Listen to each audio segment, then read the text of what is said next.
입니다. 세계 최강이라는 미해군이 화장실 배관 하나 때문에 멈춰선 겁니다. 도대체 이걸 어디서 고칩니까? 미국 본토요? 천만에. 미국 내 대형 도크 가동률은 0%였습니다. 단 한 곳도 돌아가지 않았어요. 20만 톤짜리 고철 덩어리를 살릴 수 있는 곳은 지구상에 딱 하나뿐이었죠. 대한민국 거제도 하나오션 옥포 조선소. 그런데 여기서 질문 하나 드리겠습니다. 살려달라고 무릎을 꿇었을까요? 돈부터 쏟아부었을까요? 아닙니다. 우리 펜타곤은 정반대의 짓을 저질렀어요. 당장 지불해야 할 3억 달러를 묶어버리고 한국의 잠수함 설계도를 내놓으라며 칼을 빼들었습니다. 저는 로버트 챈들러, 미해군 체계사령부 함정건조국 국장이었습니다. 32년 넘게 펜타곤에서 방산 예산을 주무르며 이 바닥의 꼭대기에 섰다고 자부했죠. 그날 제가 내린 판단이 미해군 역사상 가장 치욕적인 자멸의 시작이 될 줄은 정말이지 꿈에도 몰랐습니다. 새벽 4시 1급 기밀 직통 전화가 울렸어요. 잠결에 수화기를 집어든 순간 고막을 찢는 목소리가 쏟아졌습니다. 태평양 함대 사령관 마이클 콜린스 제독이었어요. 챈들러, 제럴드 포드 항모하 수도 배관이 연쇄 폭발했다. 기관실 전체가 오물로 잠기고 있어.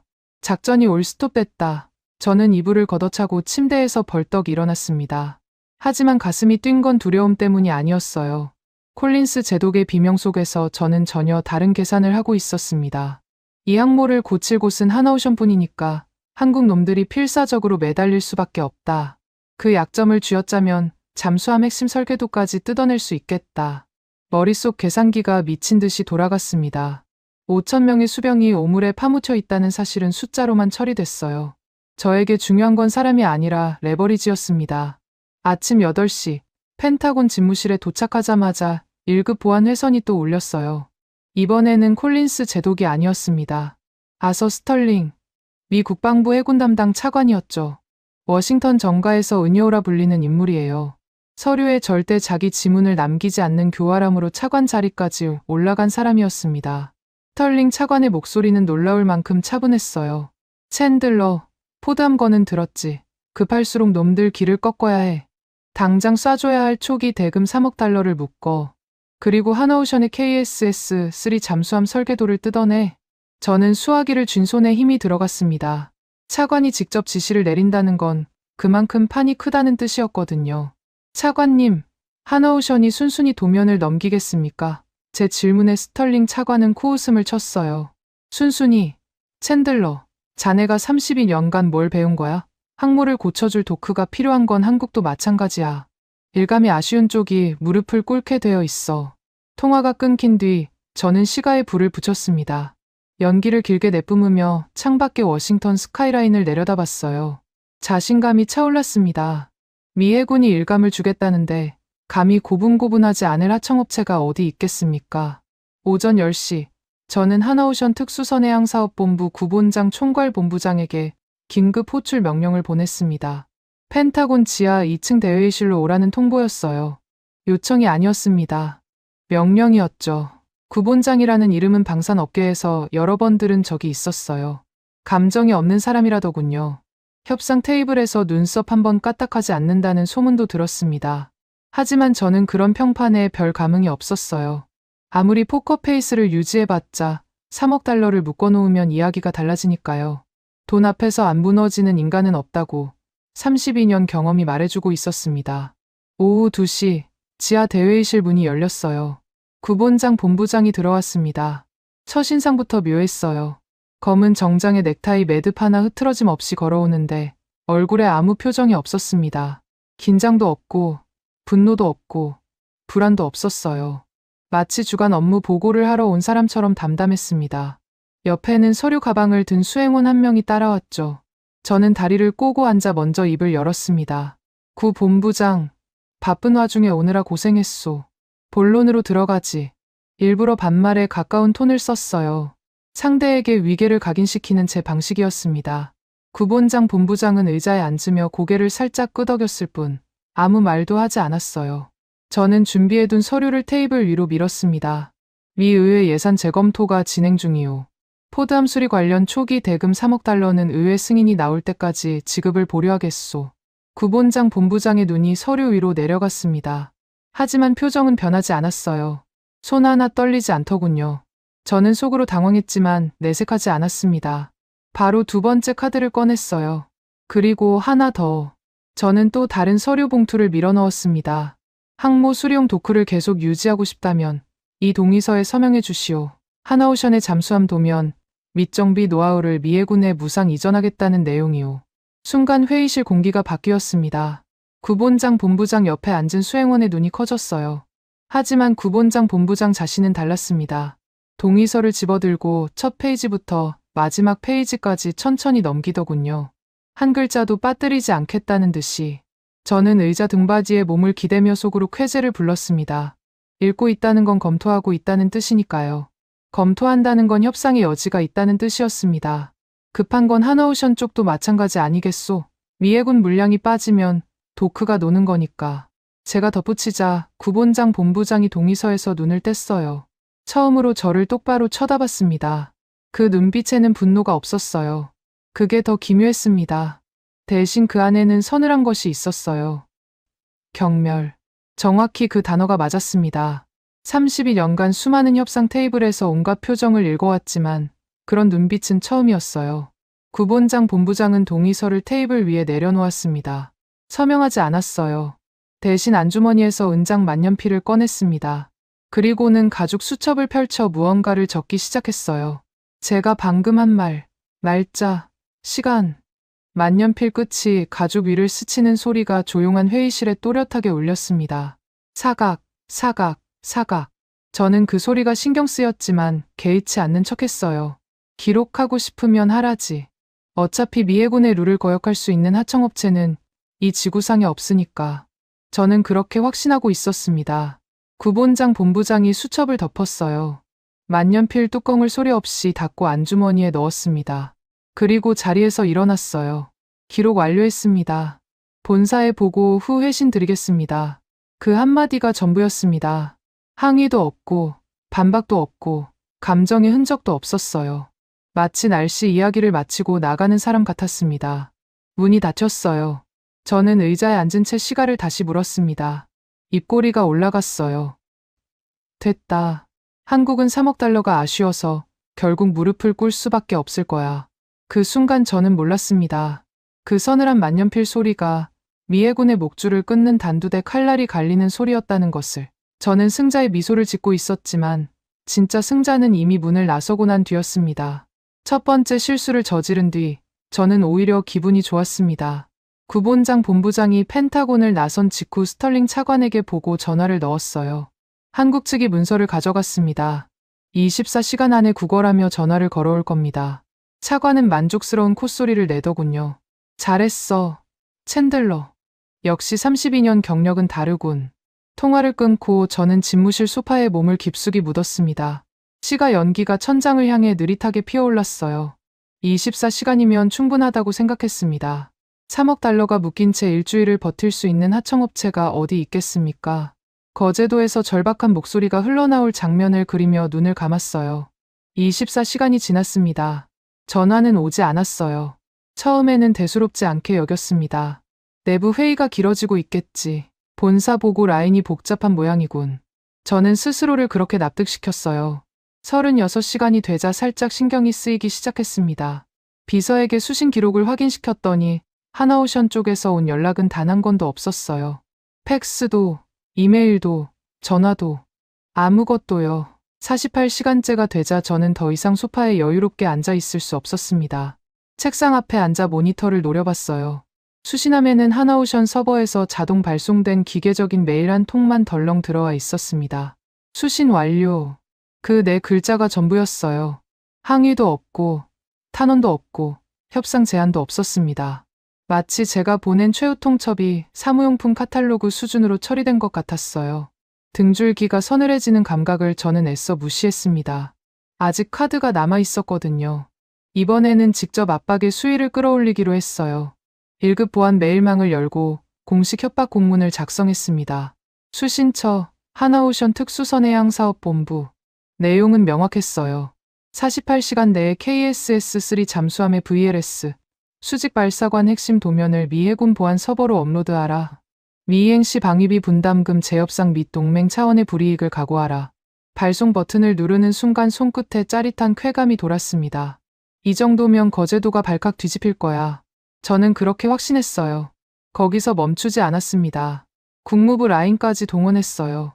워싱턴 정가에 흘릴 찌라시를 직접 문안까지 잡았습니다. 한국의 비협조적 태도로 인해 방위비 분담금, 구조 전면 재검토가 불가피하다. 이 한 줄이 주한미군 주둔 비용과 엮이면 한국 언론이 난리를 칠 테고 여론이 들끓으면 하나오션도 버틸 수 없을 거라는 계산이었죠. 찌라시는 24시간도 안 돼서 워싱턴 주요 싱크탱크와 외교 전문지로 퍼져나갔습니다. 저는 집무실에서 뉴스 알림을 새로 고침하며 한국발 반응을 기다렸어요. 그때 전화가 울렸습니다.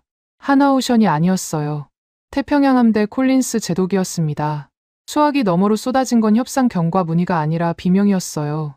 챈들러, 수병들이 쓰러지고 있다. 똥독이 올라서 12명이 의무실로 실려갔어. 2명은 의식을 잃었고 대체 하나오션이랑 뭘 하고 있는 거야? 목소리가 갈라져 있었습니다. 저는 수화기를 쥔 손에 힘을 주며 대답했어요. 마이클, 진정해. 한국 놈들이 곧 무릎 꿇을 거야. 시간 문제라고. 콜린스 제독이 욕설을 내뱉었습니다. 시간이라고. 내 수병들이 오물 속에서 죽어가고 있는데 시간 타령이냐? 당장 돈부터 쏘란 말이야. 저는 통화를 끊었어요. 손이 미세하게 떨렸지만 인정하고 싶지 않았습니다. 콜린스 제독은 현장 군인이라 큰 그림을 못 보는 거야. 저는 그렇게 스스로를 달랬습니다. 같은 시각, 지구 반대편 거제도 오포 조선소 통제실에서는 전혀 다른 풍경이 펼쳐지고 있었습니다. 이 사실을 저는 한참 뒤에 알게 됐어요. 구본장 본부장과 최동철 법무계약 감사처장이 나란히 긴 테이블 앞에 앉아 있었습니다. 테이블 위에는 제가 보낸 공문들이 한 장씩 출력되어 정렬돼 있었어요. VLS 도면 업로드 협박 공문, 방위비 분담금 재협상, 찌라시 기사 캡처, 그리고 제가 처음 회의실에서 내밀었던 기술이전 동의서 사본까지 전부 날짜 순으로 가지런했습니다. 최동철 처장이 서류를 한 장씩 집어들었어요. 이 사람은 두께 10cm짜리 국제방산 계약서를 머릿속에 통째로 외우고 있다는 소문이 돌 정도의 인물이었습니다. 최 처장은 제 공문을 읽으며 입꼬리 하나 까딱하지 않았어요. 대신 빨간 스탬프를 꺼내 들었습니다. 첫 번째 공문 위에 도장을 찍으며 말했어요. 국제방산표준계약법 제12조 사망 위반. 일방적 대금 지급 유예는 계약 불이행에 해당합니다. 도장이 찍히는 소리가 통제실에 짧게 울렸습니다. 두 번째 공문. 또 도장이 찍혔어요. 기밀 기술자료 무상 이전 요구, 동일 조항 위반 및 지식재산권 침해 소지. 세 번째 기사 캡처. 외교 채널을 통한 비공식 압박. 계약 외 부당 행위로 별도 문서화합니다. 붉은 스탬프가 찍힐 때마다 종이 위에 선명한 잉크 자국이 남았습니다. 구본장 본부장은 그 과정을 묵묵히 지켜보고 있었어요. 팔짱을 낀 채 의자에 등을 기대고 최 처장이 작업을 마칠 때까지 한마디도 하지 않았습니다. 분노도 없었고 조급함도 없었어요. 최 처장이 스탬프를 내려놓자 구 본부장이 고개를 끄덕였습니다. 그제야 최 처장이 서류들을 번호순으로 정리해 투명 파일에 넣었어요. 위반 사례 1번부터 6번까지 날짜와 조항 번호가 깔끔하게 적힌 라벨이 붙었습니다. 그 파일은 통제실 뒤편 문서고 캐비닛으로 들어갔어요. 철컥, 서랍이 닫히는 소리. 어떤 감정적 동요도 없이 위해군의 위반 기록이 차곡차곡 쌓여가고 있었습니다. 저는 그런 일이 벌어지고 있다는 사실을 전혀 몰랐어요. 워싱턴에서 모니터만 노려보며 한국의 항복 신호를 기다리고 있었으니까요. 사흘째 되는 날 아침, 참다 못한 저는 직접 행동에 나섰습니다. 비서에게 지시했어요. 하나오션 거제도 통제실로 예고 없이 화상 연결을 걸어 상대가 받든 안 받든 기습적으로 화면을 열어 압박하겠다는 판단이었습니다. 3분 뒤 화면이 켜졌어요. 거제도 통제실의 흰 벽과 형광등이 보였습니다. 구본장 본부장이 정면에 앉아 있었어요. 역시나 무표정이었습니다. 저는 소리를 질렀어요. 구 본부장, 미합 중국 해군의 공식 서한을 사흘째 무시하고 있소. 이게 동맹국이 할 짓이오? 목소리가 회의실 스피커를 타고 울렸습니다. 제 얼굴이 붉어진 게 화면에도 보였을 거예요. 구본장 본부장은 제 고함을 끝까지 들었습니다. 눈 한 번 깜빡하지 않았어요. 그리고 천천히 옆에 있던 서류철을 집어 들었습니다. 표지에는 빨간 스탬프가 서명했어요. 구 본부장이 서류철을 덮으며 입을 열었습니다. 위반 사례 번호 7번. 예고 없는 화상 통신을 통한 비공식 압박. 문서고 저장 완료. 잠시 멈췄다가 덧붙였어요. 이상입니다. 화면이 꺼졌습니다. 한국 측이 일방적으로 통신을 끄는 겁니다. 저는 꺼진 모니터 앞에 얼어붙은 채 앉아 있었어요. 심장이 요동쳤습니다. 분노 때문만은 아니었어요. 뭔가 잘못되고 있다는 감각이 등골을 타고 올라왔습니다. 32년간 이 바닥에서 가진 나라의 방산업체를 상대해왔지만 이런 반응은 처음이었어요. 항의도 없고 울분도 없고 협상 시도도 없었습니다. 오직 번호가 매겨진 위반 기록만 쌓여가고 있었어요. 마치 검찰이 기소장을 준비하듯. 하지만 저는 그 불안을 집어삼켰습니다. 인정하면 지는 거니까요. 시가에 다시 불을 붙이며 혼잣말을 내뱉었어요. 끝까지 버텨봐라. 3억 달러 없이 도크를 돌릴 수 있나 두고 보자. 그 숨막히는 침묵이 우리가 묻질 무덤의 깊이를 파내려가는 삽질 소리라는 것을 저는 꿈에도 몰랐습니다. 거제도의 문서고 캐비닛 안에서 붉은 스탬프가 찍힌 서류들이 한 장씩 두꺼워지고 있었고 그 무게가 미해군의 숨통을 서서히 조여오고 있었습니다. 금요일 오후였습니다. 워싱턴의 하늘은 흐렸고 펜타곤 창문 너머로 먹구름이 낮게 깔려 있었어요. 저는 집무실에서 네 번째 시가를 태우고 있었습니다. 재떨이에 꽁초가 수북했어요. 하나오션의 침묵이 나흘째 이어지고 있었고 태평양에서는 콜린스 제독이 하루에 3번씩 전화를 걸어 악을 썼습니다. 수병 23명이 피부 감염으로 의무실에 누워있다고 했어요. 하지만 저는 콜린스 제독의 비명보다 거제도의 침묵이 더 신경 쓰였습니다. 왜 아무 연락이 없는 걸까? 3억 달러가 묶여있는데 한마디 항의도 없다니. 불안한 건 아니었어요. 다만 이해가 되지 않았습니다. 그때 비서실 전화가 울렸어요. 비서의 목소리가 약간 당황한 기색이었습니다. 국장님, 하나오션 구본장 본부장과 최동철 처장이 지금 로비에 있습니다. 예고 없이 방문했는데 면담을 요청하고 있어요. 저는 시가를 재떨이에 비벼 끄며 의자에서 몸을 일으켰습니다. 심장이 한 박자 빨라졌어요. 드디어 왔군. 나흘을 버티다 결국 항복하러 온 거야. 입꼬리가 저도 모르게 올라갔습니다. 들여보내. 짧게 지시하고 넥타이 매듭을 고쳐 잡았어요. 승자의 자세를 갖춰야 했거든요. 2분 뒤 집무실 문이 열렸습니다. 구본장 본부장이 먼저 들어왔어요. 지난번 펜타곤 지하 회의실에서 봤을 때와 똑같았습니다. 검은 정장, 흐트러짐 없는 넥타이, 그리고 아무것도 읽히지 않는 얼굴. 뒤이어 최동철 법무계약 감사처장이 걸어 들어왔어요. 처음 보는 인물이었습니다. 키가 크고 마른 체형에 은퇴 안경을 쓰고 있었어요. 왼손에 검은 가죽 서류 가방을 들고 있었는데 묵직해 보였습니다. 두 사람 모두 악수를 청하지 않았어요. 저도 먼저 손을 내밀 생각은 없었습니다. 저는 너그러운 표정을 지으며 소파 쪽을 가리켰어요. 멀리서 오느라 고생했소. 커피 한잔 하겠소. 패배자에게 베푸는 여유를 보여주고 싶었습니다. 구본장 본부장은 소파를 쳐다보지도 않았어요. 대신 제 책상 앞으로 곧장 걸어왔습니다. 저는 살짝 당황했지만 티를 내지 않았어요. 구 본부장이 책상 앞에 멈춰 섰습니다. 최동철 처장이 그 옆에 나란히 섰어요. 두 사람의 얼굴에서 항복의 기색은 조금도 읽히지 않았습니다. 구본장 본부장이 오른손을 들어 안주머니에서 봉투 하나를 꺼냈습니다. 흰 봉투가 아니었어요. 짙은 감색 표지에 하나오션 로고가 양각되어 있었고 봉인 부분에는 그룹 최고위층의 붉은 직인이 찍혀 있었습니다. 저는 그 직인을 보는 순간 눈이 멈췄어요. 군납 서류에서 수없이 봐온 기업 로고와는 격이 달랐습니다. 이건 실무 부서가 아니라 최고 의사결정권자가 직접 날인한 문서라는 뜻이었거든요. 구 본부장이 봉투에서 서류를 꺼냈습니다. 9장 분량의 문서였어요. 그리고 그걸 제 책상 한가운데에 내려놓았습니다. 내려놓은 게 아니라 소리가 나게 던졌다는 표현이 정확할 겁니다. 탁! 대리석 위에 종이가 부딪히는 소리가 집무실을 울렸어요. 저는 반사적으로 서류를 내려다봤습니다. 첫 페이지 상단에 붉은 글씨가 박혀 있었어요. 한국어와 영어가 병기되어 있었는데 영어 부분이 제 눈에 먼저 들어왔습니다. 최종 이행 요구서 및 도크 운용 중단 사전 통보. 가압류 통보서에 가까운 문구였어요. 가슴이 철렁 내려앉았습니다. 하지만 표정을 관리해야 했어요. 저는 서류를 집어들며 태연한 척 첫 장을 넘겼습니다. 구본장 본부장이 제가 읽을 틈을 주지 않았어요. 커피 권유를 완전히 무시한 채 입을 열었습니다. 감정이 전혀 섞이지 않은 목소리였어요. 누군가의 건강검진 결과를 읽어주는 의사처럼 건조했습니다. 첫째 요구 조건. 미 해군 NAVSEA 명예 미납 수리 선수금 3억 달러 전액을 즉시 완납하십시오. 미 의회 예산 재검토는 계약서에 명시된 지급 유예 사유에 해당하지 않습니다. 구 본부장의 시선이 서류 위에 고정되어 있었어요. 저를 쳐다보지 않았습니다. 쳐다볼 필요가 없었던 거죠. 이미 전달해야 할 문장이 정해져 있었으니까요. 저는 입술을 깨물었어요. 반박하려 했지만 구 본부장이 멈추지 않았습니다. 둘째 요구 조건.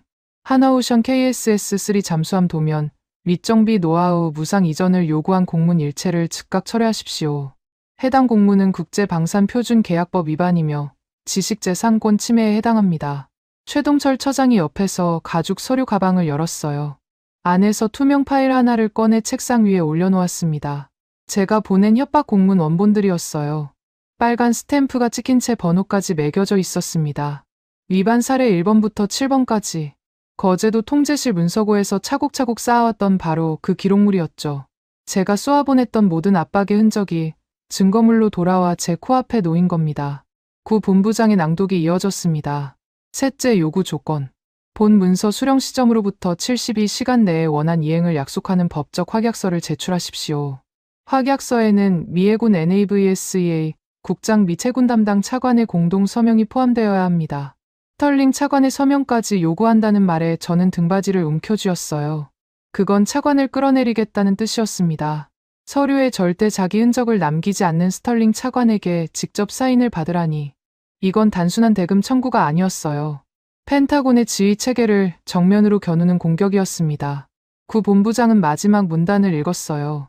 목소리 톤이 한치도 변하지 않았습니다. 이상 세 가지 조건이 72시간 내에 충족되지 않을 경우 오포조 선소 미해군 전용 VIP 제일도크는 즉각 운용이 중단됩니다. 일체의 추가 협의는 없습니다. 낭독이 끝났어요. 구 본부장이 서류에서 눈을 떼고 처음으로 저를 정면으로 바라봤습니다. 아무런 감정이 없는 눈이었어요. 위협도, 과시도, 조롱도 없었습니다. 그냥 사실을 전달한 사람의 눈이었어요. 할 말은 끝났다는 눈이었습니다. 제 얼굴이 붉어지는 게 스스로 느껴졌어요. 관자놀이에 핏줄이 뛰었습니다. 32년 경력의 펜타곤 고위 관료에게 외국 기업의 임원이 걸어 들어와 책상 위에 최후 통첩을 던지다니. 그것도 미합 중국 국방부 건물 한복판에서. 이런 일은 전례가 없었어요. 이건 미 해군에 대한 모독이요. 제가 자리에서 벌떡 일어나며 소리쳤습니다. 감히 펜타곤에 걸어 들어와서 칼을 들이대겠다고. 동맹이 뭔지 아시오? 구 본부장은 제 고함에 눈 한 번 깜빡하지 않았어요. 대신 안주머니에서 은장 만년필을 꺼냈습니다. 그 만년필. 나흘 전 지하 회의실에서 제 발언을 기록하던 바로 그 만년필이었어요. 구 본부장은 가죽 수첩을 펼쳐 또다시 무언가를 적기 시작했습니다. 날짜, 시간, 그리고 제가 방금 내뱉은 말의 요지. 만년필이 가죽 위를 스치는 소리가 집무실에 울렸어요. 사각, 사각. 저는 그 소리를 들으며 주먹을 불끈 쥐었습니다. 하지만 말이 나오지 않았어요. 뭐라고 해야 할지 알 수가 없었습니다. 구 본부장이 수첩을 덮었어요. 72시간입니다. 챈들러 국장. 그 한마디를 남기고 몸을 돌렸습니다. 최동철 처장이 서류 가방을 닫고 뒤따랐어요. 두 사람의 구두 소리가 카펫 위를 지나 문 쪽으로 멀어졌습니다. 문이 닫혔어요. 고요했습니다. 저는 책상 위에 놓인 서류를 내려다봤습니다. 붉은 직인이 형광등 불빛 아래서 선명하게 빛나고 있었어요. 72시간. 그 숫자가 눈앞에서 깜빡이는 것 같았습니다. 제 손이 떨리고 있었어요. 분노 때문인지 아니면 다른 무언가 때문인지 구분이 되지 않았습니다. 대한민국 거제도에서 발송된 최후 통첩이 미합 중국 국방부의 심장부에 박혀 있었어요. 그리고 그 서류 위에 찍힌 데드라인의 시계는 이미 돌아가기 시작한 뒤였습니다. 저는 의자에 무너지듯 주저앉았어요. 수화기를 집어들었습니다. 스털링 차관에게 전화해야 했어요. 차관의 공동 서명을 요구하고 있다는 사실을 보고해야 했거든요. 하지만 차관의 반응이 어떨지 뻔했습니다. 서류에 자기 이름이 올라가는 걸 목숨보다 싫어하는 사람이에요. 번호를 누르는 손가락이 멈칫했습니다. 수화기를 든 채 한참을 그렇게 앉아 있었어요. 창밖으로 워싱턴의 먹구름이 더 짙어지고 있었습니다. 제 목을 조이는 보이지 않는 올가미가 한 칸 더 좁혀진 것을 그때는 간신히 느끼기 시작했을 뿐이었습니다. 데드라인 72시간 중 24시간이 이미 증발한 뒤였습니다. 남은 시간은 48시간. 저는 밤새 한숨도 자지 못했어요. 집무실 소파에서 뒤척이다 새벽에 일어나 서류를 다시 펼쳤습니다. 구본장 본부장이 던지고 간 최후 통첩서의 붉은 직인이 형광등 아래서 여전히 선명했어요. 3억 달러 즉시 완납, 기술 이전 공문 철회, 차관 공동 서명 확약서. 세 가지 조건 중 단 하나도 제 선에서 해결할 수 있는 게 없었습니다. 새벽 5시에 스털링 차관에게 전화를 걸었어요. 차관 공동 서명 요구 건을 보고해야 했거든요. 신호음이 6번 울린 뒤에야 수화기가 넘어갔습니다. 차관의 목소리는 잠에서 덜 깬 듯 낮았어요. 저는 상황을 요약해서 보고했습니다. 하나오션이 3억 달러 완납과 함께 차관님의 공동 서명이 들어간 확약서를 요구하고 있다고. 72시간 내에 불응하면 도크를 닫겠다고. 수화기 너머에서 긴 침묵이 흘렀어요. 그리고 스털링 차관이 입을 열었습니다. 챈들러. 내 서명? 내가 왜 거기에 이름을 올려야 하지? 목소리가 차가웠어요. 제가 대답하기도 전에 차관이 끊어 말했습니다. 자네가 시작한 일이야. 자네 선에서 조용히 처리해. 전화가 끊겼어요. 수화기를 내려놓는 손에 힘이 빠졌습니다. 예상한 대로였어요. 스털링 차관은 애초에 구두로만 지시를 내린 사람이었습니다. 결제는 묻고 기술을 뜯어내라는 명령을 내려놓고도 서류에는 자기 이니셜 한 획도 남기지 않았어요. 이제 와서 공동 서명을 하라니 그건 차관에게 스스로 독약을 마시라는 것과 같았습니다. 저는 혼자가 됐어요. 윗선은 등을 돌렸고 데드라인은 쉬지 않고 흘러가고 있었습니다. 하지만 포기할 수는 없었어요. 30년간 쌓아올린 모든 것이 이 협상 테이블 위에 걸려 있었거든요. 저는 머리를 굴렸습니다. 정면 돌파가 안 되면 우회해야 합니다. 아침 8시, 저는 구본장 본부장에게 직접 전화를 걸었어요. 예고 없는 화상 연결이 아니라 음성 통화였습니다. 그래도 구 본부장은 전화를 받더군요. 구 본부장, 한 가지 제안이 있소. 저는 최대한 부드러운 톤을 잡았어요. 답답하게 서류로만 밀고 당기지 말고 정치적으로 풀어봅시다. 서로 윈윈할 수 있는 방법이 있을 거 아니오. 수화기 너머에서 짧은 침묵이 흘렀어요. 구 본부장의 건조한 음성이 돌아왔습니다. 제안 내용을 말씀하십시오. 감정의 온도가 0도 아래였어요. 저는 준비해둔 카드를 꺼냈습니다. 3억 달러 현금 대신 현물로 정리하는 방안이오. 현재 미해군의 퇴역을 앞둔 타이콘데로 가급 순양함이 2척 있소. 이걸 하나오션에 넘기면 고철 가치만 해도 상당할 거예요. 거기에 해체 과정에서 얻는 부품과 기술 데이터까지 덤으로 따라오니 3억 달러보다 나은 장사 아니겠소? 제 나름대로는 괜찮은 카드라고 생각했어요. 퇴역 예정 순양함은 어차피 고철로 팔아야 하는 물건이었거든요. 미해군 입장에서는 쓸모없는 짐을 떠넘기면서 3억 달러를 아끼는 셈이고 하나오션 입장에서는 희귀한 미해군 함정을 해체하며 뒤술 정보를 얻을 수 있으니 나쁘지 않은 거래라고 포장할 수 있었습니다. 적어도 제 머릿속에서는 그랬어요. 수화기 너머에서 종이 넘기는 소리가 들렸습니다. 구 본부장이 누군가에게 뭔가를 확인하는 듯한 짧은 한국어가 오갔어요. 2초 뒤 전혀 다른 목소리가 수화기를 타고 흘러나왔습니다. 낮고 정확한 발음이었어요. 최동철 법무계약 감사처장이었습니다. 챈들러 국장, 최동철입니다. 지금 말씀하신 제안에 대해 답변 드리겠습니다. 저는 등을 고추 세웠어요. 법무라인이 직접 나선다는 건 제 제안을 진지하게 검토하겠다는 의미일 수 있었거든요. 최 처장의 답변은 30초도 걸리지 않았습니다. 첫째, 현행 계약서 제6조 1항에 의거하여 수리대금은 현금으로만 결제 가능하며 현물 대납은 어떠한 형태로도 불어댑니다. 숨을 쉴 틈도 주지 않았어요. 둘째, 퇴역 군함의 국제 이전은 국제해양환경협약에 따라 유해 물질 사전 처리 인증이 필요하며 미해군 타이콘데로 가급 순양함은 해당 인증을 취득한 적이 없습니다. 따라서 한국해양수산부의 수입 승인 자체가 불가합니다. 목소리에 한치의 감정도 없었어요. 마치 자판기에서 영수증이 뽑히듯 조항이 쏟아져 나왔습니다. 결론적으로 귀측의 현물 대납 제한은 계약법과 국제법 모두에서 수용 불가합니다. 원 요구 조건의 변경은 없습니다. 전화가 끊겼어요. 제가 끊은 게 아닙니다. 한국 측이 먼저 끊었어요. 저는 수화기를 쥔 채 한참을 멍하니 서 있었습니다. 퇴역 순양함 카드가 30초 만에 박살났어요. 계약서 조항으로 한 대, 국제환경법으로 한 대, 두 방에 끝났습니다. 제가 꺼낼 수 있는 우회 카드는 이것뿐이었어요. 주먹이 파르르 떨렸습니다. 궁지에 몰린 짐승이 발악하듯 저는 다른 방향으로 뛰었습니다. 돈으로 안 되면 여론으로 찍어 누르자. 오전 10시, 저는 워싱턴의 방산 전문 로비스트 2명에게 연락을 돌렸어요. 디펜스 뉴스를 비롯한 군사 전문 매체에 기사를 심으라는 지시였습니다. 프레임은 정해져 있었어요. 하나오션의 비합리적 억지가 한미 동맹에 심각한 균열을 내고 있다. 동맹의 위기를 한국 탓으로 돌리면 국제 여론이 하나오션을 압박할 거라는 계산이었죠. 로비스트들에게 넉넉한 촌지를 약속했어요. 특히 디펜스 뉴스의 존 마틴 수석 특파원에게는 단독 인터뷰까지 미끼로 던졌습니다. 마틴은 군사 전문 기자 중에서도 특종 욕심이 가장 강한 인물이었거든요. 이 정도면 먹힐 거라고 확신했습니다. 오후 2시, 디펜스 뉴스 온라인판에 기사가 올라왔어요. 제목은 제가 원하는 프레임과는 살짝 달랐지만 방향은 맞았습니다. 한미 방산협력에 긴장감이 감돈다는 내용이었어요. 저는 기사 링크를 하나오션 쪽에 일부러 흘렸습니다. 국제 여론이 움직이기 시작했다는 신호를 보내고 싶었거든요. 이 정도 압박이면 구본장도 내부적으로 흔들릴 수밖에 없을 거야. 저는 그렇게 믿었어요. 하지만 제가 몰랐던 게 있었습니다.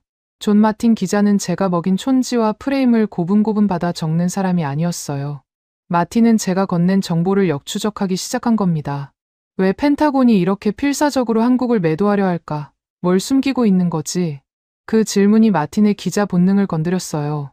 제가 눈치채지 못하는 사이 마틴은 펜타곤 내부의 항모와 수도, 고장 은폐 문건을 추적하고 있었습니다. 제가 쏘아 올린 화살이 부메랑이 되어 돌아오고 있다는 사실을 저는 까맣게 모르고 있었어요. 데드라인 24시간 전, 오후 4시였습니다. 비서가 메일 수신 알림을 들고 왔어요. 하나오션 발신이었습니다. 3억 달러 입금 안내도, 협상 재개 요청도 아니었어요. 메일에는 PDF 파일 하나만 첨부되어 있었습니다. 파일명은 이랬어요. 타국 해군 무관 참관 일정표. 제 손이 마우스 위에서 잠시 멈칫했습니다. 뭔가 심상치 않은 냄새가 났어요. 파일을 열었습니다. 첫 페이지에 빼곡하게 적힌 스케줄이 눈에 들어왔어요. 3월 첫째 주 거제도 옥포 조선소 현장 시찰 일정이었습니다. 방문자 명단의 첫 번째 이름, 빌 블레어 캐나다 국방부 장관. 그 밑에는 캐나다 해군참모 총장, 차세대 잠수함 사업 프로젝트 담당관, 의회 예산 실무단까지 적혀 있었어요. 두 번째 방문단은 사우디아라비아 왕실 대표단이었습니다. 국방부 차관, 해군 작전사령관, 그리고 왕실 직속 방산투자자문관. 일정표 옆에는 시찰 동선까지 상세하게 기재되어 있었어요. VIP 제일도크 현장 브리핑, KSS-3 잠수함 모델 시연, 건조 공정 실시간 참관. 모니터 앞에서 몸이 굳었습니다. 이건 대체 뭘 의미하는 겁니까? 하나오션이 왜 이 일정표를 제게 보낸 걸까요? 답은 뻔했어요. 미국이 비우는 자리에 들어올 대체자가 이미 줄을 서 있다는 경고였습니다. 캐나다는 독일 TKMS사의 차세대 잠수함에 질려 있다는 소문이 파다했어요. 사우디 왕실은 VLS 탑재 잠수함에 막대한 현금을 쏟아부을 준비가 되어 있었죠. 이 두 나라가 거제도에 발을 들이는 순간 미 해군의 우선협상 자격은 휴지 조각이 되는 겁니다. 바로 그때 직통 전화가 다시 울렸어요. 콜린스 제독이었습니다. 목소리가 이전과 달랐어요. 비명이 아니라 절규였습니다. 챈들러, 수병 37명이 추가로 쓰러졌다. 기관실 오물이 발목까지 차올랐어. 더 이상 못 버텨. 제발 결제 버튼이나 누르란 말이야. 수화기가 울리도록 고함이 쏟아졌어요. 저는 이를 악물었습니다. 인정하고 싶지 않았어요. 3억 달러를 순순히 내면 제가 시작한 갑질이 완전한 패배로 확정되는 거니까요. 스털링 차관은 모든 책임을 제게 돌릴 겁니다. 경력이 끝나는 거예요. 마이클, 24시간만 더 버텨. 한국이 마지막 순간에는 꼬리를 내릴 거야. 저는 그렇게 대답했습니다.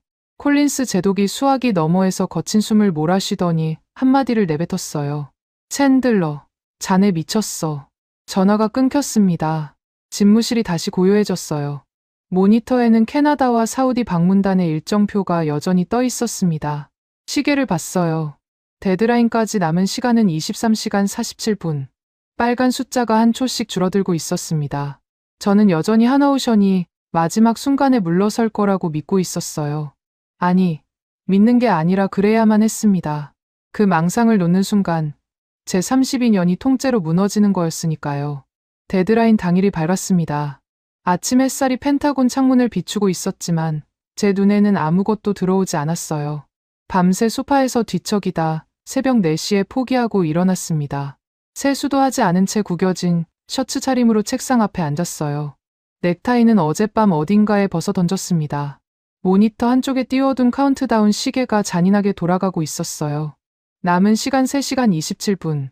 3억 달러는 여전히 묶여 있었고 스털링 차관의 공동 서명은 받을 수 없었으며 기술 이전 공문 철회는 제 자존심이 허락하지 않았습니다.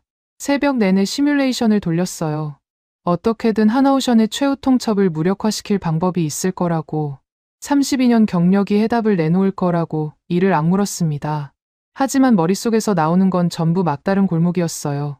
현금은 의회 라인을 거쳐야 하니 3시간 안에는 불가능했고, 현물 대납은 이미 박살났고, 여론 공작은 존 마틴 기자가 오히려 펜타곤 뒤통수를 노리고 있었습니다. 남은 카드가 없었어요. 그런데도 저는 마지막 한 가지를 붙들고 있었습니다. 블러핑. 화상 회의를 열고 미 의회의 위력을 들먹이며 시간을 더 끌어내는 수밖에 없었어요. 데드라인 1시간 전, 저는 비서에게 지시했습니다. 하나오션과 최종 화상 회의를 연결해. 비서가 잠시 머뭇거리더니 대답했어요. 국장님, 한국 측에서 회의 수락을 할지 확신이 없습니다. 지난번에 일방적으로 통신을 끊었으니까요. 저는 책상을 내리쳤어요. 닥치고 연결하라고 했잖아. 비서가 황급히 나갔습니다. 7분 뒤 화면이 켜졌어요. 하나오션이 회의를 수락한 겁니다. 저는 순간 의외라는 생각이 들었어요. 마지막 기회를 주겠다는 건가? 한 가닥 희망이 가슴 한쪽에서 피어올랐습니다. 화면 너머 거제도 회의실이 보였어요. 구본장 본부장이 정중앙에 앉아 있었고 오른쪽에 최동철 처장이 자리하고 있었습니다. 두 사람 모두 평소와 다름없는 무표정이었어요. 하지만 제 시선은 두 사람의 얼굴이 아니라 회의실 구석으로 끌려갔습니다. 화면 오른쪽 하단, 벽 근처에 회색 골판지, 박스 여러 개가 쌓여 있었어요. 박스 위에는 미해군 마크가 찍힌 서류 폴더들이 보였습니다. 미해군이 하나오션에 제공했던 항모 수리 관련 도면과 기술 문서들이었어요. 그 폴더들이 반출용 폐기 박스에 담겨 있었습니다. 이미 정리가 끝나 있다는 뜻이었어요. 심장이 쿵 내려앉았습니다.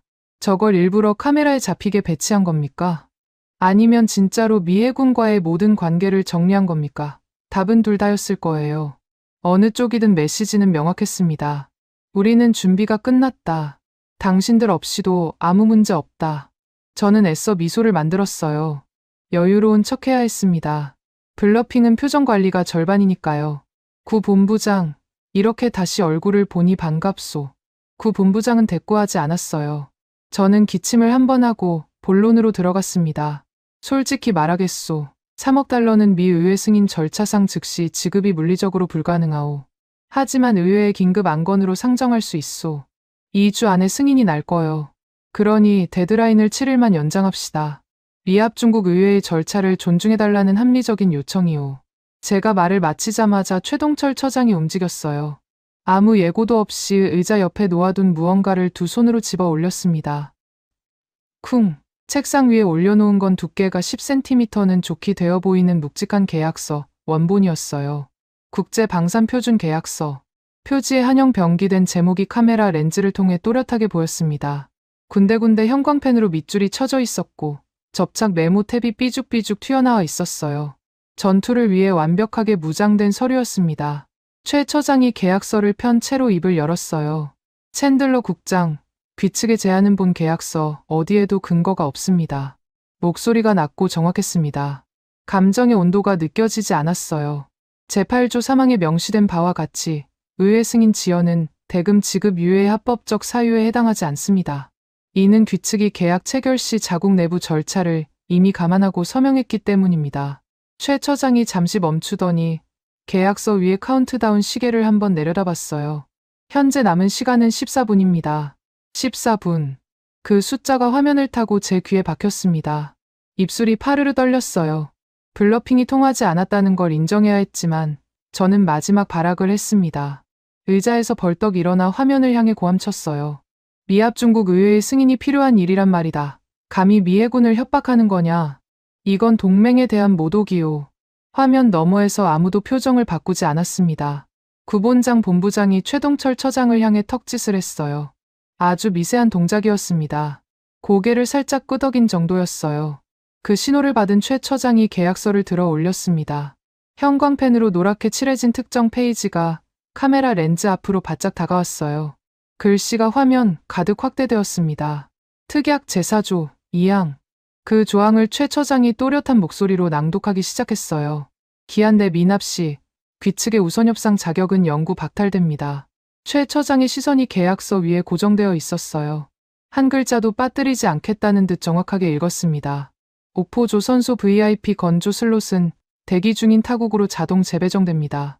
본 조항의 발동은 번복 불가이며 귀측의 사후 이의 제기는 일체 수용되지 않습니다. 낭독이 끝났어요. 최 처장이 계약서를 내려놓으며 마지막 한마디를 덧붙였습니다. 남은 시간은 14분입니다. 같은 시간이 2번 반복됐다는 건 시간이 더 줄어들지 않았다는 뜻이 아니었어요. 최 처장이 처음 14분을 말한 이후 제가 고함을 치고 발악하는 동안에도 시계는 멈추지 않았거든요. 실제로 남은 시간은 그보다 더 적었을 겁니다. 하지만 최 처장은 정확히 같은 숫자를 반복했어요. 제 발악이 단일 초의 시간도 벌어주지 못했다는 걸 각인시키듯이. 저는 화면 앞에 선 채 숨이 막혔습니다. 다리에 힘이 풀려 책상 모서리를 붙잡았어요. 그때 비서가 급히 문을 열고 들어왔습니다. 국장님, 영국 로이즈 성급에서 긴급 회신이 도착했습니다. 저는 수화기를 낚아챘어요. 마지막 지푸라기였습니다. 로이즈 성급은 국제해운과 조선 분야에서 최고 권위를 가진 영국 기관이에요. 이 기관이 하나오션의 조항에 하자가 있다고 판정해주면 제 유일한 탈출구가 열리는 거였습니다. 법적 하자를 들어 데드라인 자체를 무효화시킬 수 있으니까요. 회신 문서를 펼쳤어요. 첫 문단에서 눈이 멈췄습니다. 로이즈 성급 법률자문실의 공식 견해였어요. 하나오션이 발동한 건조 슬롯 타국 자동 재배정 조항은 국제계약법상 완벽하게 합법이며 번복 불가합니다.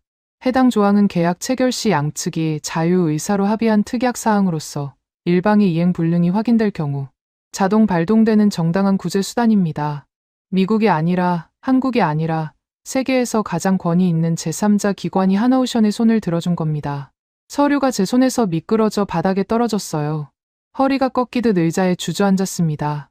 화면 속에서 최동철 처장이 여전히 같은 자세로 앉아 있었어요. 구본장 본부장도 미동이 없었습니다.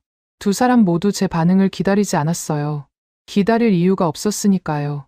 시계는 그들 편이었고 법도 그들 편이었고 세계 최고 권위의 기관마저 그들 편이었습니다. 모니터 구석에서 카운트다운 숫자가 깜빡였어요. 8분. 저는 떨리는 손으로 수화기를 집어들었습니다. 스털링 차관에게 전화해야 했어요. 지금이라도 3억 달러 긴급 송금 승인을 받아야 했습니다. 번호를 눌렀어요. 신호음이 울렸습니다. 1번, 2번, 3번. 연결할 수 없는 번호입니다. 기계음이 귓전을 때렸어요. 다시 걸었습니다. 같은 기계음이었어요. 3번째, 4번째. 결과는 동일했습니다. 스털링 차관이 제 번호를 차단한 겁니다. 화면 속 카운트다운이 5분 아래로 떨어졌어요. 저는 수화기를 놓고 두 손으로 얼굴을 감쌌습니다. 손바닥 사이로 거제도 회의실의 형광등 불빛이 새어 들어왔어요. 구본장 본부장이 은장 만년필을 꺼내 뚜껑을 열었습니다. 무언가를 기록하는 게 아니었어요. 이번에는 뚜껑을 닫기 위해 꺼낸 거였습니다. 모든 기록이 끝났다는 뜻이었어요. 만년필 뚜껑이 닫히는 소리가 스피커를 통해 제 집무실에 울렸습니다. 딱! 그 작은 소리가 32년 경력의 끝을 알리는 총성처럼 들렸어요. 화면 속 타이머가 0, 0, 0에 도달했습니다. 숫자가 멈추는 순간 세상이 멈춘 것 같았어요. 아니, 세상은 멈추지 않았습니다. 제 세상만 멈춘 거였어요. 거제도 회의실에서는 모든 것이 톱니바퀴처럼 정확하게 돌아가고 있었습니다. 구본장 본부장이 자리에서 일어섰어요. 천천히 서두르는 기색 하나 없이 책상 위에 놓인 은장 만년필을 집어 안주머니에 넣었습니다. 그리고 카메라를 정면으로 바라보며 입을 열었어요. 현 시각부로 미 해군과의 협상은 전면 무효화되었습니다. 목소리에 감정이 없었습니다. 승리의 쾌감도 유감의 빛도 없었어요. 사실을 통보하는 사람의 톤이었습니다. 마치 기상캐스터가 내일 날씨를 읽듯 이미 정해진 결과를 전달하는 목소리였어요. 저는 의자에서 벌떡 일어났습니다. 잠깐만 기다려. 목소리가 갈라졌어요. 체면 같은 건 안중에도 없었습니다. 5천만 달러. 5천만 달러부터 당장 쏘겠소. 지금 바로 송금 버튼을 누르겠소. 나머지 2억 5천은 사흘 안에 맞추겠소. 비명이었어요. 32년 경력의 펜타곤 고위 관료가 화상 카메라 앞에서 비명을 지르고 있었습니다. 구본장 본부장의 눈이 잠시 제 쪽을 향했어요. 하지만 그 시선에는 동정도, 망설임도 없었습니다. 구 본부장이 최동철 처장을 향해 고개를 돌렸어요. 최 처장이 손목시계를 확인했습니다. 그리고 고개를 가로저었어요. 1초의 오차도 없이 화면이 꺼졌습니다. 검은 모니터가 저를 비추고 있었어요. 구겨진 셔츠에 넥타이도 없이 두 눈을 부릅뜬 채 일어서 있는 사내의 모습이 화면에 어렴풋이 비쳤습니다. 그게 저였어요. 저는 손을 뻗어 모니터 가장자리를 잡았습니다. 마치 꺼진 화면을 다시 켤 수 있기라도 한 것처럼. 하지만 검은 화면은 돌아오지 않았어요. 한국 측이 일방적으로 시스템을 강제 종료한 겁니다. 그 순간부터 모든 것이 무너지기 시작했습니다. 비서실 전화가 미친 듯이 울렸어요. 비서가 창백한 얼굴로 뛰어들어왔습니다. 국장님, 거제도에서 긴급 통보가 왔습니다. 옥포 조선소에 파견된 우리 인원 20명 전원의 출입증이 정지됐습니다. 저는 말을 잇지 못했어요. 사원증, 보안배지, 전산망 접속 권한까지 전부 차단됐다고 합니다. 현장 보안 요원들이 즉시 퇴거를 통보했다고요. 비서의 목소리가 떨리고 있었습니다. 거제도의 상황은 제가 워싱턴에서 상상할 수 있는 것보다 훨씬 신속하고 잔인하게 진행되고 있었어요. 이 사실을 저는 나중에 파견 인원들의 보고서를 통해 알게 됐습니다. 화상 시스템이 꺼지자마자 옥포 조선소의 보안 통제실에서는 일제히 출입카드 정지 명령이 내려갔어요. 미 해군 파견단 20명의 이름이 화면에 한 줄씩 뜨더니 옆에 붉은 글씨로 무효가 찍혔습니다. 카드를 찍어도 게이트가 열리지 않았어요. 10분 전까지 자유롭게 드나들던 도크 출입구가 잠겼습니다. 파견단 책임자인 데릭 앤더슨 중령이 보안 데스크로 뛰어갔어요. 이게 무슨 짓이오? 우리는 미합 중국 해군 소속이오. 앤더슨 중령이 출입증을 내밀며 고함쳤지만 하나오션의 보안 요원은 무표정한 얼굴로 대답했습니다. 본사 지시에 따라 귀측 전원의 출입 권한이 정지되었습니다. 개인 소지품 수거 후 30분 내에 정문으로 퇴거해 주십시오. 그게 전부였어요. 항의도, 설명도, 사과도 없었습니다. 20명의 미해군 파견단은 짐도 제대로 챙기지 못한 채 보안 요원들의 안내를 받아 정문 밖으로 나와야 했어요. 도크 안에 남겨둔 뒤술 장비, 노트북, 개인 메모까지 전부 봉인 처리되었습니다. 앤더슨 중령이 항의하자 보안팀장이 서류 한 장을 내밀었어요. 잔류 물품 목록 확인서. 물건은 외교 채널을 통해 반환될 예정이니 서명하라는 내용이었습니다. 미합 중국 해군 장교에게 사인을 받아 내는 한국 기업의 보안 요원. 32년 전이라면 상상도 못할 장면이었을 겁니다. 워싱턴의 제 집무실로 돌아오겠습니다. 비서의 보고를 듣는 동안 저는 모니터 앞에 서 있었어요. 펜타곤 전산망에 접속해 거제도 도크 관련 시스템을 열었습니다. 화면이 뜨는데 평소보다 시간이 걸렸어요. 로딩바가 느릿느릿 채워지더니 결과가 나왔습니다. 거제도 도크 출입 권한이라는 항목 옆에 커다란 붉은 글씨가 박혀 있었어요. 접근 불가. 제 눈앞에서 실시간으로 권한이 박탈되고 있었습니다. 미 해군 소속 전원의 전자 출입 코드가 하나씩 붉은색으로 바뀌었어요. 챈들러, R, W, 접근 불가, 앤더슨, D, T, 접근 불가. 이름들이 줄줄이 붉게 물들었습니다. 마치 명부에서 이름이 지워지는 것 같았어요. 화면 하단에 추가 알림이 떴습니다. VIP 제1도크 운용 상태 변경. 현재 상태, 셧다운. 그 두 글자가 눈에 박혔어요. 셧다운. 미 해군 함정을 위해 24시간 가동되던 거대한 도크가 꺼졌습니다. 조명이 꺼지고 크레인이 멈추고 용접 불꽃이 사라졌을 거예요. 10만 톤급 핵항모를 품을 수 있는 지구상 유일한 도크가 문을 닫은 겁니다. 저는 수화기를 집어들었어요. 스털링 차관에게 전화해야 했습니다. 이건 제 선에서 처리할 수 있는 수준을 넘어섰어요. 번호를 눌렀습니다. 연결할 수 없는 번호입니다. 아까와 같은 기계음이었어요. 다시 걸었습니다. 같은 기계음. 3번째, 4번째, 5번째. 손가락이 번호판을 미친 듯이 두들겼지만 결과는 바뀌지 않았어요. 스털링 차관은 이미 저를 버린 거였습니다. 서류에 자기 이름을 남기지 않는 사람답게 침몰하는 배에서 가장 먼저 빠져나간 거예요. 비서가 다시 문을 열었습니다. 국장님, 차관실에서 회신이 왔습니다. 문서로요. 비서가 종이 한 장을 내밀었어요. 스털링 차관실 발신, 챈들러 국장 수신. 내용은 세 줄이었습니다. 본건은 귀관의 소관 업무로서 차관실은 관여한 바 없음. 추후 경과 보고 시 서면으로만 제출할 것. 대면 보고 불여. 세 줄짜리 사용 선고였어요. 차관은 제가 혼자 시작한 일로 만들어버렸습니다. 구두 지시의 흔적은 어디에도 없었어요. 스털링 차관이 왜 서류에 절대 이니셜을 남기지 않는지 그 이유를 저는 그제야 뼈저리게 깨달았습니다. 수화기를 내려놓았어요. 의자에 앉지도 못하고 책상에 기댄 채 멍하니 서 있었습니다. 모니터에는 여전히 붉은 접근 불가 코드들이 줄지어 있었어요. 거제도의 조명은 꺼졌고 파견단은 쫓겨났고 차관은 꼬리를 잘랐습니다. 제가 쥐고 있다고 믿었던 칼자루가 실은 한국의 시퍼런 작두날이었어요. 내 손목은 이미 깨끗하게 잘려 나간 뒤였고 저는 잘린 줄도 모르고 칼을 흔들고 있었던 겁니다. 창밖으로 워싱턴의 오후 햇살이 비치고 있었어요. 펜타곤 주차장 너머로 성조기가 바람에 펄럭이는 게 보였습니다. 그 깃발 아래서 32년을 보냈어요. 이 건물의 대리석 복도를 가죽 구두로 걸으며 세계 최강의 군의 일원이라는 자부심을 한 번도 의심한 적이 없었습니다. 그런데 지금 이 순간 대한민국 경상남도 거제도의 한 조선소가 미해군의 코드를 붉은색으로 바꾸고 도크를 셧다운시켰어요. 항의할 곳도 없었습니다. 법도 그들 편이었고 계약도 그들 편이었고 세계 최고 권위의 영국 로이즈 성급마저 그들 편이었으니까요. 그때 비서실 전화가 한 번 더 울렸어요. 비서가 들어오기도 전에 제가 먼저 수화기를 집어들었습니다. 뭐야? 목소리가 거칠었어요. 비서가 더듬거리며 대답했습니다. 국장님, 거제도 현장에서 추가 보고가 왔는데요. 우리 파견단이 정문 밖으로 나가는 시점에 반대편 도로에서 검은 세단 행렬이 조선소 안으로 진입하는 게 목격됐다고 합니다.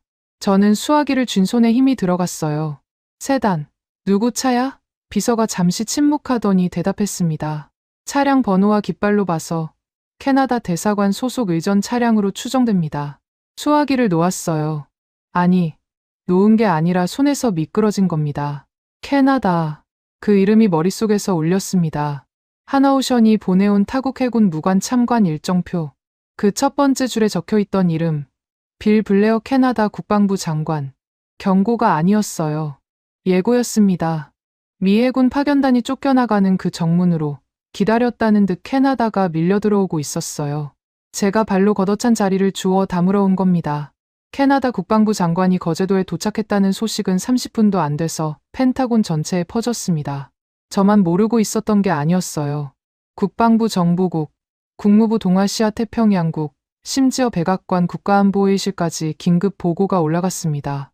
하지만 가장 먼저, 가장 정확하게 상황을 파악한 곳은 다름 아닌 방산 전문 매체들이었어요. 제가 프레임을 먹이려 했던 바로 그 언론이었습니다. 비서가 태블릿을 들고 뛰어들어왔어요. 국장님, 제인스에서 긴급 속보가 나왔습니다. 제인스, 글로벌 방산 정보 분야에서 최고 권위를 인정받는 기관이에요. 이 기관의 속보는 전 세계 국방부와 방산업체의 의사결정에 직접 영향을 미칩니다. 비서가 화면을 보여줬어요. 속보 제목이 눈에 박혔습니다. 미 해군이 자만으로 놓친 하나오션의 골든 슬롯, 캐나다와 사우디아라비아가 60조 원 규모로 전격 인수. 글자 하나하나가 제 가슴에 못을 박았습니다. 기사 본문을 읽었어요.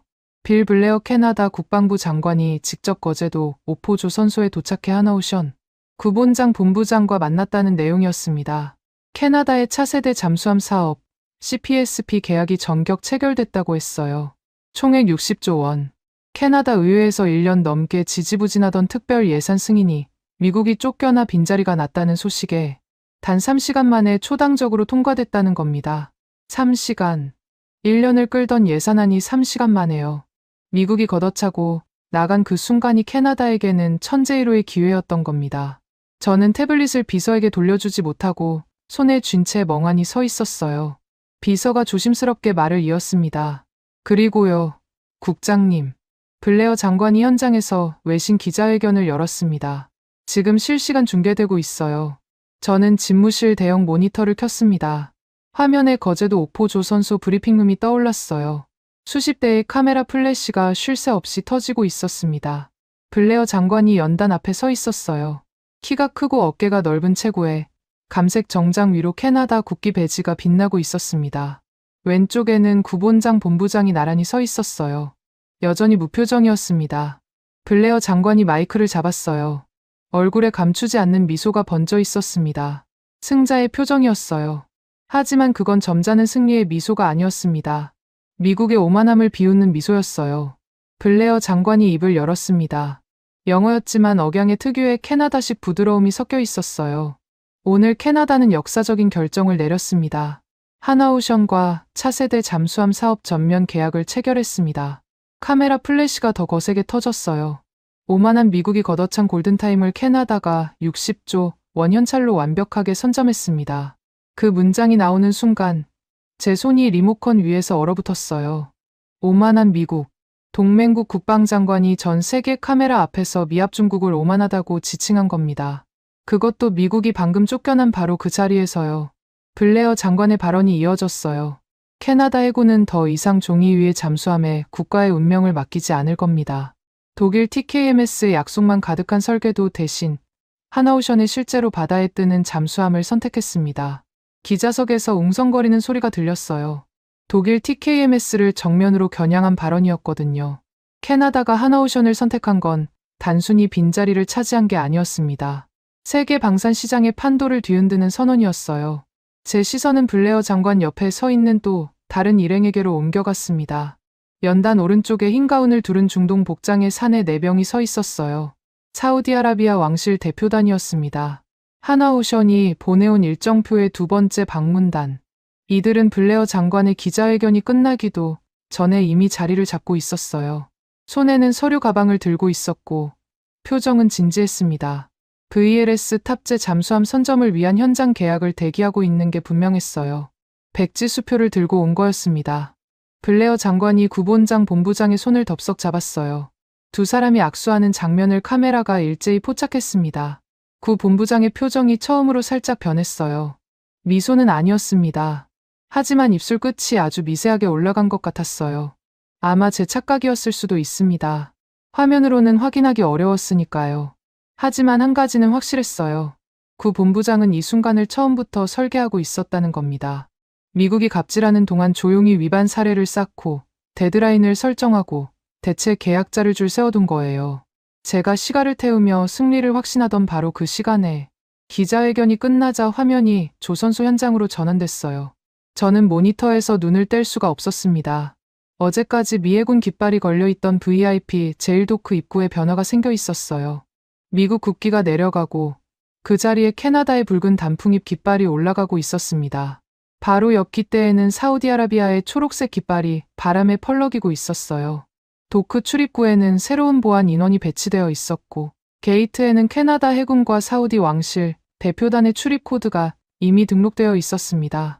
독일도 가만히 있지 않았어요.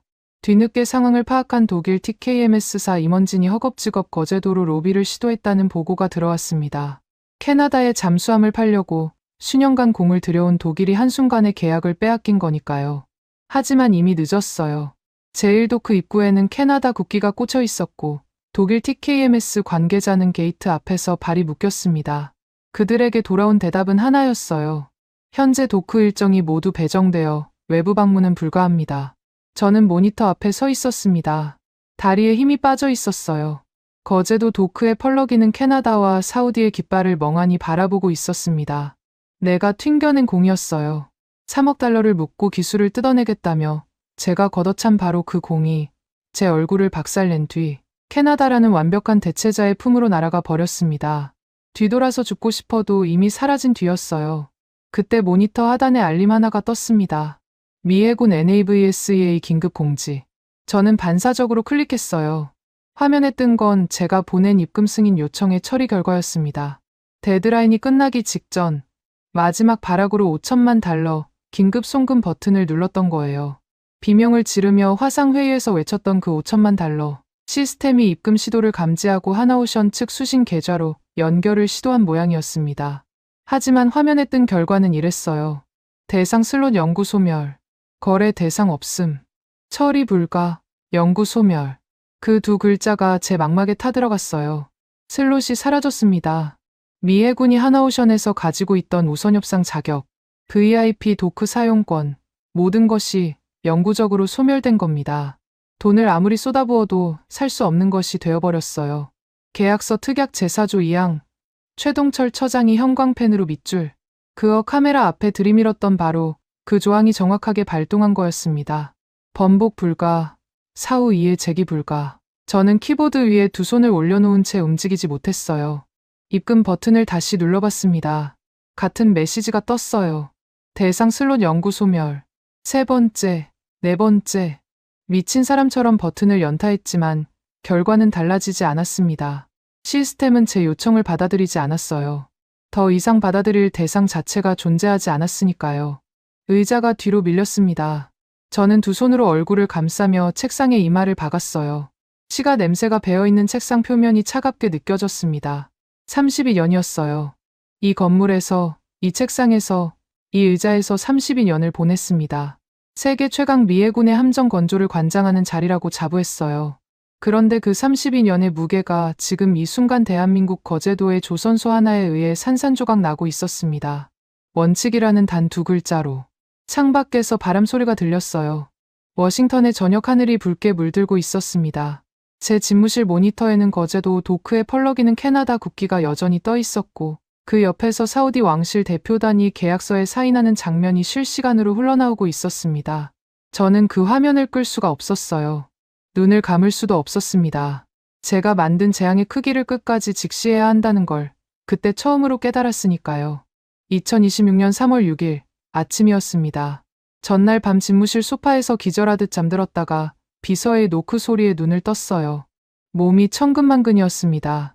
눈을 뜨자마자 첫 번째로 본 건 모니터 위의 날짜였어요.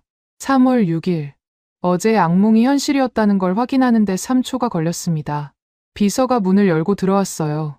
얼굴이 하얗게 질려 있었습니다. 평소에 표정 관리가 철저한 비서였는데 그날은 입술이 떨리고 있었어요.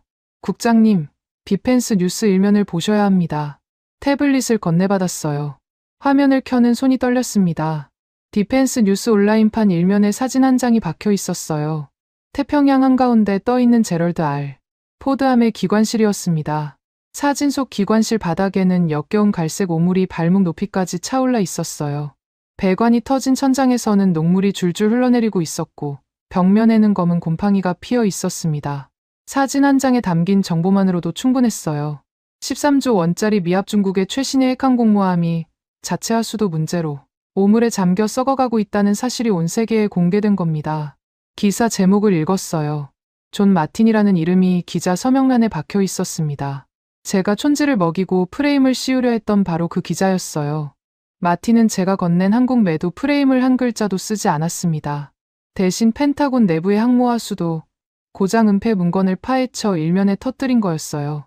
기사는 미해군 수뇌부가 포드함의 배관 결함을 수개월 전부터 인지하고도 예산 문제로 수리를 미뤄왔다는 내부 문건을 인용하고 있었습니다. 그리고 그 예산을 관할하는 부서가 어디인지도 명확히 짚었어요. 미해군 체계사령부 함정건조국. 제 부서였습니다. 태블릿을 쥔 손에서 힘이 빠졌어요. 마틴이 제 뒤통수를 친 겁니다. 아니, 정확히 말하면 저 스스로가 마틴에게 칼을 쥐어준 거였어요. 한국을 매도해달라며 접근한 순간 마틴의 기자 본능은 제 의도가 아니라 제가 숨기고 있는 것을 향했습니다. 왜 이렇게 필사적으로 한국 탓을 하려는 걸까? 뭘 감추고 있는 거지? 그 질문이 은폐 문건까지 이어진 거예요. 제가 쏘아 올린 화살은 정확하게 제 이마에 꽂혀 돌아왔습니다. 기사가 올라간 지 1시간도 되지 않아 상황은 걷잡을 수 없이 번졌어요. 태평양의 포드함에서 추가 영상이 유출됐습니다. 선임 기관장 제임스 밀러가 찍은 영상이었어요. 밀러는 기관실 한복판에 서 있었습니다. 무릎 바로 아래까지 갈색 오물이 차올라 있었어요. 작업복은 흠뻑 젖어 있었고 장갑 낀 오른손에는 녹슨 렌치가 들려 있었습니다. 밀러의 얼굴이 카메라를 향했어요. 눈이 충혈되어 있었고 볼 위로 뭔가가 흘러내리고 있었습니다. 땀인지 눈물인지 구분이 되지 않았어요. 밀러가 입을 열었습니다. 목소리가 갈라져 있었어요. 지금 제 발밑에 있는 게 뭔지 아십니까? 미합 중국 해군의 자존심이라는 핵항모 기관실. 바닥에 고인 5천 명분의 오물입니다. 밀러가 렌치를 든 손으로 주변을 가리켰어요. 배관이 터진 지 열흘이 넘었습니다. 수병들이 악취 때문에 쓰러지고 피부에 발진이 올라오고 의무실은 환자로 넘치고 있어요. 밀러의 목소리가 점점 높아졌습니다. 이걸 고칠 수 있는 도크는 한국에 하나 있었어요. 딱 하나. 그런데 워싱턴에 누군가가 돈을 아끼고 기술을 뜯어내겠다고 그 도크를 걷어찼습니다. 밀러의 눈에서 확실하게 눈물이 흘러내렸어요. 챈들러 국장님의 그 잘난 엘리트 팬데 놀림이 우리 5천 명의 수병들을 태평양 똥물 속에 생매장시켰습니다. 영상이 끝났어요. 저는 태블릿을 책상 위에 내려놓았습니다. 손바닥이 땀으로 젖어 있었어요. 엘리트 팬데 놀림. 밀러의 그 한마디가 귓전에서 떠나지 않았습니다. 현장에서 렌치를 쥐고 오물과 싸우는 사람의 입에서 나온 말이었어요. 저는 32년간 현장에서 용접봉 한 번 잡아본 적이 없었습니다. 서류에 사인하고 시가를 태우고 예산을 주무르는 게 제 일이었어요. 그 서류 노름이 5천 명을 오물 속에 파묻었다는 걸 밀러가 세상 앞에 고발한 겁니다.